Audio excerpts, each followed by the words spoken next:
여러분, 오늘은 조용히 우리가 함께 말씀 읽고 말씀 묵상하고 또 말씀의 은혜 나누면서 수요일 저녁 시간을 주님께 드리겠습니다. 시편 37편 1절부터 11절까지 그리고 23절부터 26절까지 제가 봉독하겠습니다. 악을 행하는 자들 때문에 불평하지 말며 불의를 행하는 자들을 시기하지 말지어다. 그들은 풀과 같이 속히 배임을 당할 것이며 푸른 채소같이 쇠잔할 것이미로다. 여호와를 의뢰하고 선을 행하라. 땅에 머무는 동안 그의 성실을 먹을거리로 삼을지어다. 또 여호와를 기뻐하라.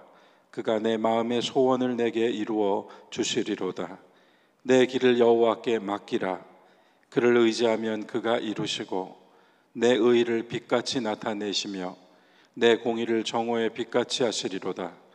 여호와 앞에 잠잠하고 참고 기다리라. 자기의 길이 형통하며 악한 꾀를 이루는 자 때문에 불평하지 말지어다. 분을 그치고 노를 버리며 불평하지 말라. 오히려 악을 만들 뿐이라.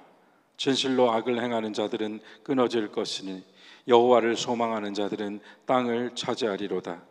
잠시 후에는 악인이 없어지리니 네가 그곳을 자세히 살필지라도 없으리로다.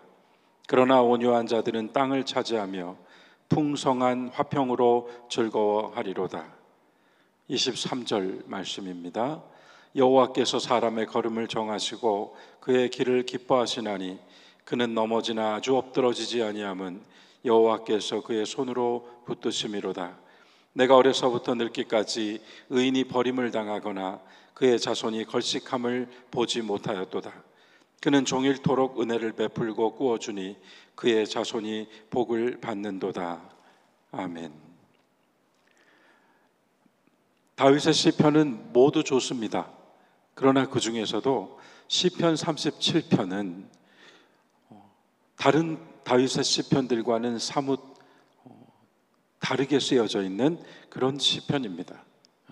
어떤 면에서 다른가 간단하게 말씀드리면 이 시편은 다윗이 호소하거나 탄원하는 것이 아니라 마치 아주 거룩하고 신령한 지혜를 이야기해 주는 것처럼 동시에 다윗은 자신이 직접 경험하고 확신한 것을 믿음으로 증거하고 있습니다. 그래서 우리는 이 시편 37편을 읽을 때 다윗의 시 이렇게 제목이 되어 있습니다. 이 시편을 읽을 때 하나님께서는 경건한 자들을 통하여서 말씀하신다. 하나님은 신실하게 하나님을 의지하고 하나님 안에서 늘 자신을 온전히 해나가는 사람의 입을 통하여 말씀하신다. 경건한 자를 통하여 말씀하시는 하나님, 우리가 만일 우리의 마음을 가지고 우리의 멋대로 하나님의 말씀이 없이 우리의 생각대로 살아간다면 어찌 하나님께서 그분의 말씀을 우리를 통하여서 우리의 입술을 통하여서 하실 수 있겠습니까? 온전한 자기 비움과 온전한 자기 부인과 온전한 자기를 하나님께 내어 맡김이 있을 때 그 입술을 통하여 하나님은 그 경건한 사람의 입으로 말씀을 전해주시죠. 시편 37편은 그런 은혜가 있는 시이고 우리가 여러 시편들 가운데에서도 기억하고 외우고 또 늘 음미해 볼 만한 귀한 말씀들을 담고 있습니다. 이 시편은 처음 시작하면서 악을 행하는 자들 때문에 불평하지 말라, 불의를 행하는 자들 때문에 시기하지 말라 이렇게 시작합니다. 제일 먼저 이야기되는 것이 전능하신 하나님을 찬양하고 믿음의 기쁨을 노래하고 있는 것이 아니라 우리가 살면서 경험하는 첫 번째 현실, 악과 불의가 판을 치는 현실, 그 속에서 늘 뭔가 걸리고 넘어지고 뭔가 내 뜻대로 되지 않는 좌절감을 맛보고 있는 어떤 그런 상황 속에서 그로 인하여서 불평하거나 그로 인하여서 시기하는 마음 갖지 말라 이렇게 시작해요.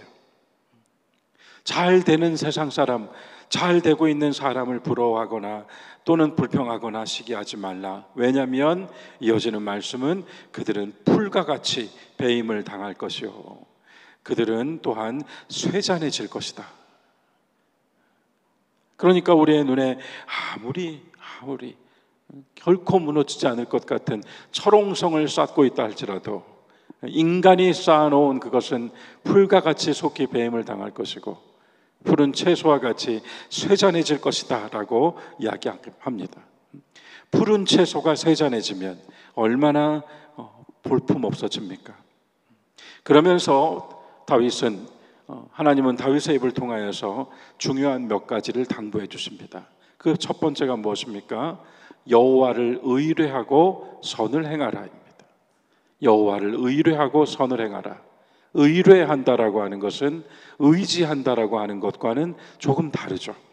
의지한다는 것은 우리가 우리의 마음에서 하나님을 의지하고 신뢰하고 기댄다라고 하는 의미가 있다면, 의뢰한다는 것은 말 그대로 내가 무언가를 지금 그에게 맡기고 나를 대신해서 말해줄 수 있도록 나의 모든 것을 지금 이야기해 줘야 되는 것입니다. 우리가 보통 변호인을 선임한다고 할 때 그 변호인에게 이 사건 전체와 내가 감추고 싶은 것까지 다 이야기해 줘야만 그 변호인이 재판에 나가서 송사를 통하여서 나를 대신하여서 모든 것을 말해주고 이 송사를 이길 수 있도록 도와주는 거 아니겠습니까? 여호와를 의뢰한다는 것은 물론 그보다 훨씬 더 큰 차원의 말씀이겠습니다만, 우리가 제일 먼저 받는 권면으로서 여호와를 의뢰한다는 것은 무엇보다도 내 속에 있는 모든 것을, 나의 모든 것을 주님께 아뢰고, 그리하여 주께서 나를 대신하여 말씀하시고 나를 통하여서 역사하실 수 있도록 먼저 그분에게 나의 모든 것을 고하라. 그와 같은 마음과 실천이 있을 때 거기서 흘러나오는 것이 바로 선이라고 하는 것입니다. 지혜의 말씀에서 제일 강조되고 있는 것 중에 하나가 선 아니겠습니까? 여호와를 의뢰하고 선을 행할지어다. 땅에 머물러 사는 동안 그분의 성실하심을 먹을거리로 삼아서, 하나님께서 당신에게 성실하심을 먹을거리로 삼아서 살아갈지어다. 그래서 첫 번째 교훈이 주님을 의뢰하는 것이다. 두 번째로 나오는 교훈이 뭐예요? 또 여호와를 기뻐하라. 여호와를 기뻐하라. 내 삶 속에서 무엇이 나를 기쁘게 하고 무엇이 나를 즐겁게 했는가 돌아볼 때 무엇보다도 그 무엇과도 비교할 수 없이 내가 주 여호와 하나님을 기뻐할 때, 주님을 기뻐할 때 그분이 내 마음 속에서 나의 소원을 이루어 주신다. 이루어 주신다. 내가 주님을 향한 기쁨과 주님을 모시고 사는 은혜가 있지 않고 어떻게 내 마음에 있는 소원을 주께서 이루어 주시기를 구할 수 있겠습니까? 그래서 제일 먼저는 주님을 의뢰하는 것, 그리고 두 번째로는 주님을 기뻐하는 것.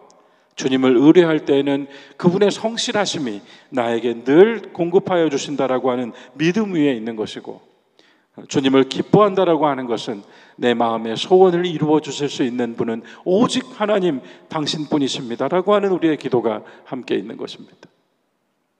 세 번째로 이어지는 말씀이 너의 길을 여호와께 맡기라. 너의 길을 여호와께 맡기라. 그리하면, 그를 의지하면 그가 이루어 주시고 너의 의를 빛같이 나타내시고 너의 공의를 정오의 빛같이 하시리로다. 햇빛이 비칠 때 그 빛을 반사함으로써 햇빛의 빛을 나타내는 것처럼 우리가 무엇으로 우리의 그 빛을 나타내고 우리의 은혜를 나타내며 살 수 있는가를 지금 이 구절은 이야기해 주고 있습니다. 너의 길을 여호와께 맡기라. 이제부터 가야 하는 나의 길을 여호와께 맡길 때, 진정으로 그를 의지할 때, 그때 그가 이루어 주시고 그분으로부터 나오는 영광의 빛을 반사하여 비칠 수 있도록, 특별히 의의 빛을 비출 수 있도록 하나님의 공의의 빛을 정오의 햇빛같이 빛나게 해주실 것이다. 그래서 우리는 이 몇 개의 구절들 안에서 중요한 표지들을, 신앙의 표지들을 얻게 됩니다. 그러면서 여호와 앞에 잠잠하고 참고 기다리라. 자기의 길이 형통하며 악한 꾀를 이루는 자 때문에 불평하지 말지어다. 다시 나오잖아요. 아까 1절에서 시작했던 말, 현실을 살면서 먼저 부딪혀야 되는 것들, 그것들로 인하여서 불평하지 말라. 그 불평할 시간에, 그 불평하는 마음이 들 때 도리어 그것을 주님을 의뢰하고 주님을 기뻐하고 주님께 나의 길을 맡기는 것으로 바꾸어 버리라고 하는 말씀이 오늘 이 구절 안에 있는 거예요. 그 안에서 평안을 얻는 자는 여호와 앞에서 잠잠하며 여호와 앞에서 참으며 기다릴 줄 아는 사람이 되는 것입니다. 기다리는 이에게 주님은 그 길에 형통함을 더하여 주신다는 말씀이 오늘 이 구절 속에 있습니다. 시편 37편, 그래서 우리가 많은 시편의 구절들을 기쁘게 읽습니다만 지금 여기에 나오는 이 신앙의 표지들이 얼마나 소중한지요. 결국은 주 앞에서 참고 기다리는 자, 주님을 의지하고 살아가는 자를 주님은 온유한 자라고 불러주시고, 그에게는 땅을 차지하며 그 삶 속에서 늘 풍성한 화평함이 즐거움으로 있을 것이다, 이렇게 넘치는 은혜를 담아 주십니다. 온유함이라는 것이 무엇일까요?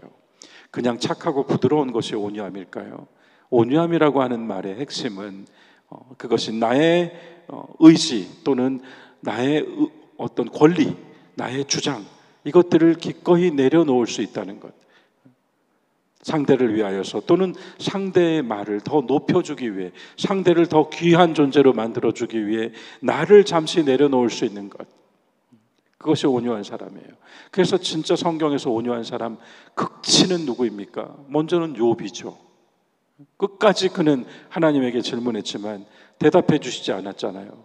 하지만 욥은 결국 그 모든 자신에게 몰아쳐온 모든 풍랑과 그 괴로운 시련을 전부 끌어안은 채 하나님에게 질문을 던지다가 오히려 하나님의 질문을 받았을 때 그는 침묵합니다. 그가 그렇게 침묵했던 것은 자신이 원하는 답을 듣지 못했지만 침묵할 수 있었던 것은 자기와 자신의 모든 것이 하나님의 놀라운 섭리 안에 있다는 것을, 그 하나님의 창조의 섭리 안에서 자신은 티끌과 먼지만도 못한 존재라는 것을 보았기 때문이에요. 진정한 온유는 그리스도에게서 발견합니다. 주님이야말로 가장 자신의 뜻을 뒤로 하고 아버지의 뜻대로 하소서라고 말씀하시고 나아가셨던 겟세마네의 기도가 있지 않습니까? 온유한 사람에게는 땅을 차지하게 해줄 것이다. 마태복음 5장 5절에 있는 말씀이에요. 온유한 자는 땅을 기업으로 받을 것이다. 땅을 기업으로 받는다는 것은 내가 발딛고 설 땅, 내가 기대고 설 땅, 내가 의지하여 살아갈 땅을 얻게 된다는 것이고, 땅을 기업으로 얻는다는 것은 내가 이 세상을 살면서 홀로 처하지 않고 내 삶을 지탱할 수 있는 든든한 바탕을 가지고 살게 된다는 말씀이죠. 여호와를 의뢰하고 선을 행하는 자, 여호와를 기뻐하는 자, 그래서 하나님께서 그 모든 빛을 비추어 주시는 자, 여호와께 그 길을 맡기고 의지하며 나아가는 자. 오늘 우리는 이 37편에서 우리 신앙의 표지를 발견합니다. 그리고 더하여 우리가 다시 읽었던 23절부터 26절의 말씀에서는 결국 사람이 걸어가는 그 걸음은 주님께서 정하시고 주님께서 그의 길을 기뻐해 주신다라고 말씀하고 있습니다. 우리는 늘 넘어집니다. 넘어지지만 엎드러지지 않는 것은 여호와께서 손으로 붙들어 주시기 때문이다. 더하여 주의 붙드심 가운데 살아가는 사람들은 그 속에서 늘 하나님의 도우심을 가지고 살아가는 사람들은 앞서서 언급되었던 모든 항목들을 우리가 함께 묶어서 참고 기다리며 온유함으로 살아가는 그 사람을 주님께서 붙들어 주실 뿐만 아니라 그 사람이 그런 은혜를 받고 살 뿐만 아니라 더하여서 내가 어려서부터 늙기까지 의인이 버림을 당하거나 그의 자손이 걸식하는 것을 나는 보지 못하였도다 라고 다윗이 간증을 하고 있지 않습니까?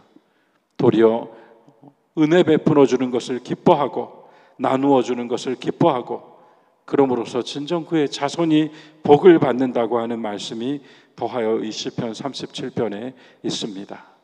우리가 읽은 이 말씀들을 기억하면서 여러분 또 한 주간을 우리가 보내고 다시 또 주일을 지나며 하루하루 살아가는데요, 매 순간 시편 37편의 말씀처럼 우리가 진정 여호와 안에서 주 여호와를 의지하여 살아가는 신앙인답게 나의 길을 주님께 맡기고 나의 걸음을 기뻐하시는 주님과 함께 걸어가는 믿음의 여정을 누리시기 바랍니다.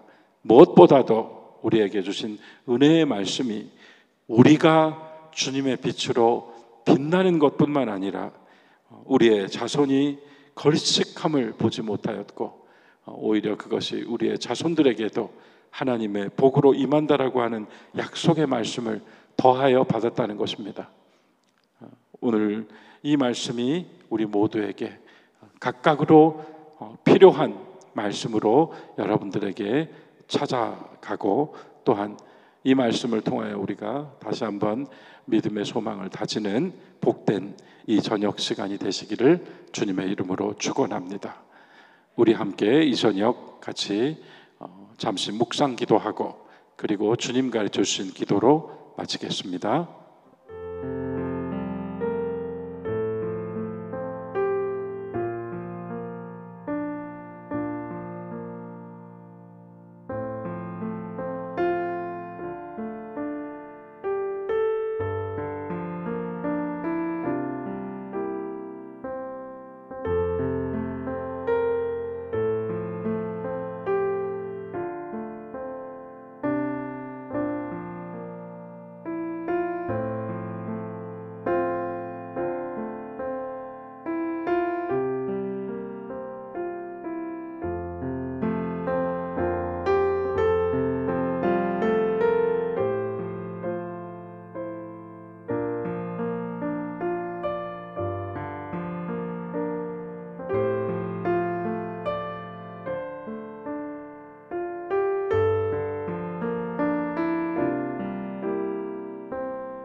주기도문 하겠습니다.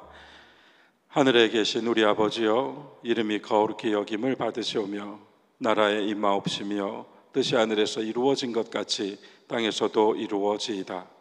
오늘날 우리에게 일용할 양식을 주옵시고 우리가 우리에게 죄 지은 자를 사하여 준 것 같이 우리의 죄를 사하여 주옵시고 우리를 시험에 들게 하지 마옵시고 다만 악에서 구하옵소서.